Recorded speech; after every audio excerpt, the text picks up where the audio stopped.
In a world plagued by $70 games and in-game microtransactions, a brave adventurer embarks on a perilous journey going through the worst, the best, and the most questionable games, on a mission to find the best games hidden in the indies. Okay, who the fuck wrote this script? Hey what's guys, and welcome back to another Hidden in the Indies video. It's been a bit since I've made one. I think it's been like maybe 3 to 4 months since I made one prior to this, but today we're going to be talking about Fly Knight. So it's a game about playing as a fly that is also a knight. What more can I honestly say? Fly Knight is like a Souls type / dungeon crawler, and it's honestly really unique and really fun to play, at least if you have a couple friends with you. The first little thing I want to talk about is definitely the art style of this game. It's kind of like a RuneScape vibe, and honestly, I really enjoy that. It looks really beautiful, and every item and every piece of armor and all that actually looks really nice in this art style. One of the more unique things that you can do is go into the settings and decide if you want to have your character move in like a slower motion or in a faster modern take motion. And I really enjoy that. Most games don't give you that type of experience or even those types of options to change. And I'm happy in this game, at least they give you that chance to work on that type of stuff. If you want it to be more like an old dungeon crawler vibe, you can turn it up to make it a little bit more slower paced. But if you want it to be faster paced, then you can turn it back down to whatever you think fits your needs. But let's get into the gameplay. The gameplay in this game is honestly kind of basic, but that is completely fine in my opinion. The melee combat, the spells, and all the different other traits that you get to play throughout the game is honestly pretty fun though. The melee combat is the first thing that's shown off to you when you first start the game to give you a pretty basic tutorial about how everything really works. The melee combat is pretty much parry and then attack over and over again. If you're able to do that, then you pretty much have this game down. But the other stuff that they added to make it spice it up is archery and spells. The spells are pretty cool. The ones I really enjoyed were the tornado and stuff like that, and honestly they're really fun to use and even try out different spells because there's so many of them in this game. Another thing that they have a lot of surplus of is armor and weapons. Honestly, there is a shit ton of armor and a lot of weapons throughout this game. And every 5 seconds, you'll find something different to use or even put on, depending on where you're going. If you don't follow the beaten path, you'll find chests almost everywhere. And even going down the normal path of the game, you'll find hundreds of different chests that way as well. The only main gripe I have with the weapon variety throughout this game is honestly most of the stuff attacks kind of the same, and it's somewhat disappointing. There's 3 different types of weapons technically, and that is the daggers where you get to stab fast and move quickly. Then you have the maces, hammers, stuff like that. They all do an overhead attack that does a decent amount of damage, and then the halberd where you can pretty much decide which direction you attack from. Aside from that, they all kind of feel the same. If you have tried one of the heavier weapons, you're going to know what the other one feels like immediately. The only difference is the amount of stamina that it takes and the amount of damage that it puts out. I feel like the armor did a lot better job than the weapons did though. The armor is at least somewhat unique when it comes to it. The mage armor, of course, is going to give you magic resistance so you don't take as much damage when enemies like the ladybug throw out poison or the blood to damage your character. While the knight armor is of course going to save you from bigger attacks from physical hits, and I honestly really enjoyed the way that is set up. And honestly, when you look at the weapons and the armor, they're all so cool. They just look so unique, and it's really enjoyable when you get new ones to just put them on and test out what they do and what the way they look, because there's honestly some really cool stuff like samurai armor, normal knight armor, or even you can become a mushroom if you really want to, and I really enjoy that. One other major feature to this game is definitely the bosses. I was somewhat disappointed with how easy they were, but that's just my own gripe because I play too many Souls games, so I always expect the most intense battles for some odd reason, so that's pretty much on me. The first boss that you get to fight is kind of a plant. He's more of a gimmick boss where you just kind of try to get close to him and you have to get through hoops pretty much of dodging his orbs that he throws at you that explode and the thorns and stuff that come out of the walls. It's pretty basic boss, and the rest are somewhat the same. I think it's because I played co-op throughout this that it made it a little too easy, because one other issue that this game has is when you do have a group, it seems like the AI doesn't really know what to do. It seems like it gets a little bit more confused because, you know, when it's just one person on screen, they know who to directly attack, but when there's a second person, it seems like it doesn't understand where it should be trying to swing, and it kind of just keeps getting confused on which person to attack throughout the fight. And mostly this happens with the boss fights because, you know, the boss can only direct towards one person, and it really doesn't know which person to attack, so it makes the bosses really easy. I feel like if you play solo, maybe it would be somewhat harder, but because I played it with a friend, it made it like a breeze to get through each and every boss. And I'm pretty sure there's 4 bosses throughout this, 2 major ones, and then you have like a small one, and then the last boss.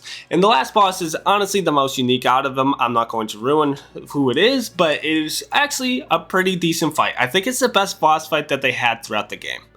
The last little feature that they have in this game is the fishing. The fishing is pretty broken when you get into it. It's pretty fun. It's just like a thing to just mellow out and just like keep catching fish over and over again. The issue I had was most of the time when I was trying to catch the fish, it just kept throwing it out, and then the lead pretty much just kept disappearing. It kept going through the wall and stuff like that. So I wasn't able to catch any fish like in the second area until I quit and rejoined the game like 2 to 3 times, which kind of sucks, but if you can get it working, it's not that bad of a like little side thing that you can do.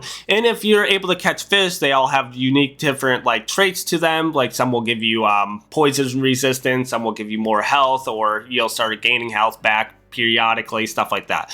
And I really like it.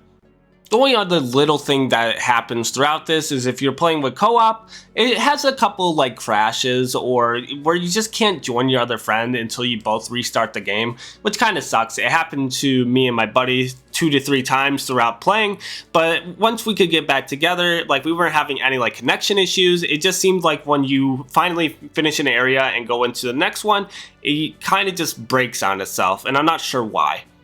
But one other positive about this game is definitely the environment. The different areas that you get to go through throughout the 3 different areas are honestly pretty cool. The last one is definitely my favorite. The swamp one is and the first one I really enjoy as well. So they all have like this unique vibe to them. They also have different enemies that are introduced throughout all of them, and that is probably the best idea that they had, was having different types of enemies throughout each level, so none of the levels feel the same.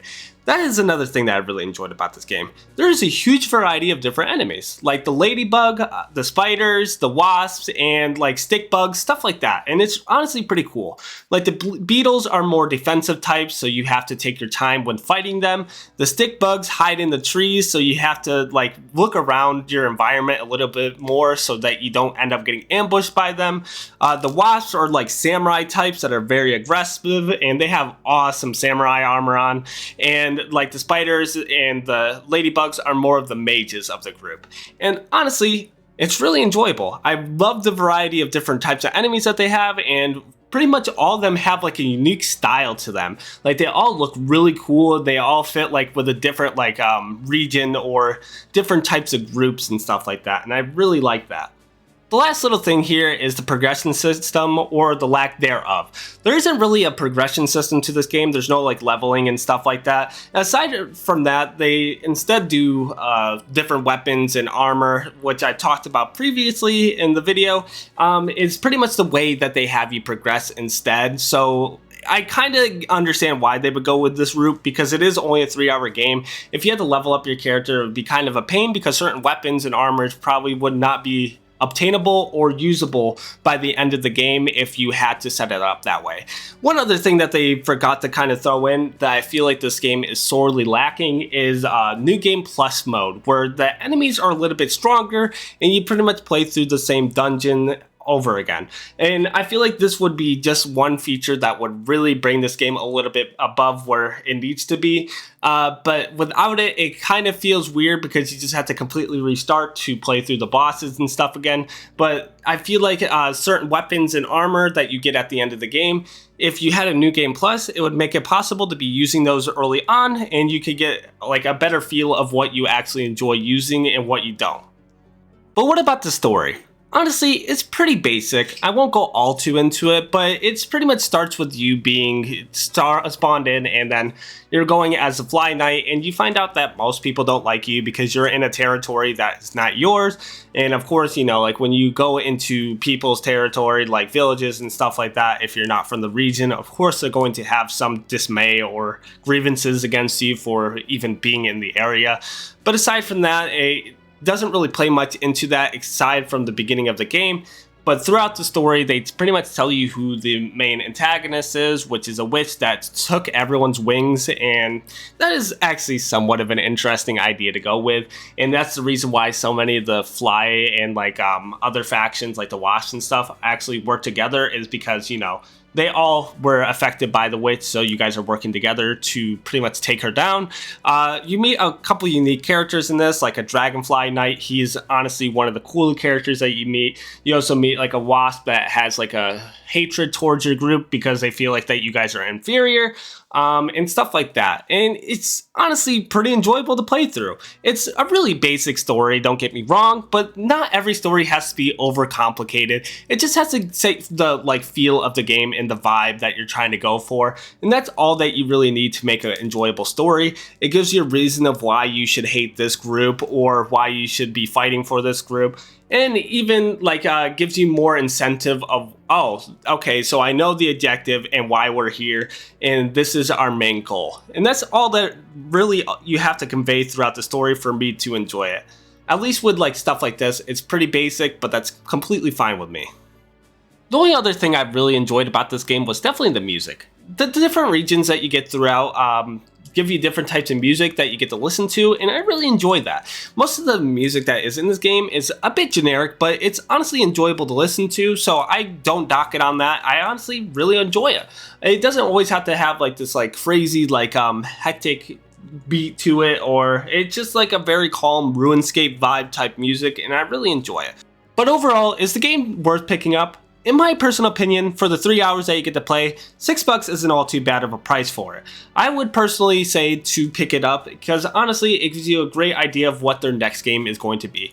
This game is more like a proof of concept before the next title comes out, which is called Sorcerer. If you haven't seen that game, I would definitely recommend checking it out. It is going to be coming out soon, hopefully, and they have a little bit of a trailer up, so if you want to check it out, it expands on a lot of stuff that is at least in this title. But if you guys enjoy the content, make sure to leave a like and a sub, and if you have suggestions for anything else to check out, make sure to leave them down in the comments down below, and I'll see you guys next time. See ya.